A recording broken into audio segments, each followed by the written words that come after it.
और बड़ी खबर का रुख करेंगे। 23 मार्च को धामी सरकार के 3 साल पूरे। सेवा, सुशासन और समर्पण के हुए 3 साल। धामी सरकार की रही कई उपलब्धियां। राज्य में समान नागरिक संहिता भी किया लागू। महिलाओं को 30% क्षेत्रीय आरक्षण भी दिया गया और सशक्त भू कानून, भूमि के अवैध कारोबार पर भी प्रहार किया गया। आंदोलनकारियों को बढ़ाया है मान। साथ ही सरकारी जॉब में 10% क्षेत्रीय आरक्षण भी दिया गया है। और ब्यूरो चीफ अरुण जैन हमारे साथ लगातार बने हुए हैं। अरुण, जिस तरह से 3 साल का कार्यकाल मुख्यमंत्री का हुआ, किस तरह से इसको देखा भी जा रहा है और अब लोग किस तरह सराहना करते हुए भी नजर आ रहे हैं? बिल्कुल विशाल, मुख्यमंत्री पुष्कर सिंह धामी के 3 साल पूरे होने जा रहे हैं उनके कार्यकाल के, और धामी सरकार को भी 3 साल पूरे हो रहे हैं।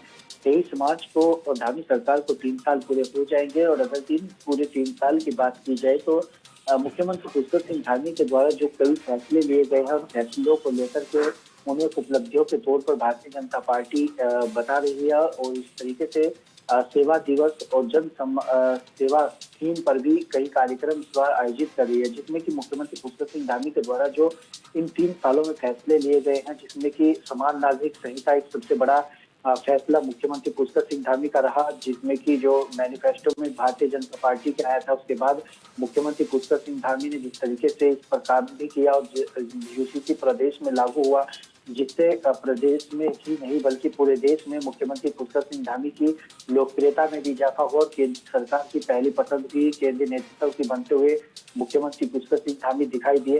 इसी के साथ ही नारी शक्ति को लेकर और 30% क्षैतिज आरक्षण का जो लाभ महिलाओं को दिया गया, उसको लेकर के भी एक बड़ा फैसला मुख्यमंत्री का ये देखा गया। इसी के साथ साथ ही सशक्त भू कानून जो प्रदेश में लाया गया और इसी बार बजट सत्र में भू कानून विधेयक संशोधन विधेयक सदन के पटल पर भी रखा गया और फिर भी पारित किया गया। तो इस तरीके से जो है कई ऐसे फैसले, चाहे धर्मांतरण विरोधी कानून हो, नकल विरोधी कानून, दंगा विरोधी कानून, इस तरीके से कई ऐसे फैसले मुख्यमंत्री पुष्कर सिंह धामी के पिछले 3 साल में रहे, जिनसे उनकी लोकप्रियता में भी इजाफा हुआ। और इन फैसलों को भारतीय जनता पार्टी उपलब्धि भी मान रही है और उपलब्धि के तौर पर इसके लिए कई कार्यक्रम भारतीय जनता पार्टी धामी सरकार के 3 साल पूरे होने पर चला रही है। बिल्कुल अरुण, बहुत शुक्रिया आपका तमाम जानकारी साझा करने के लिए।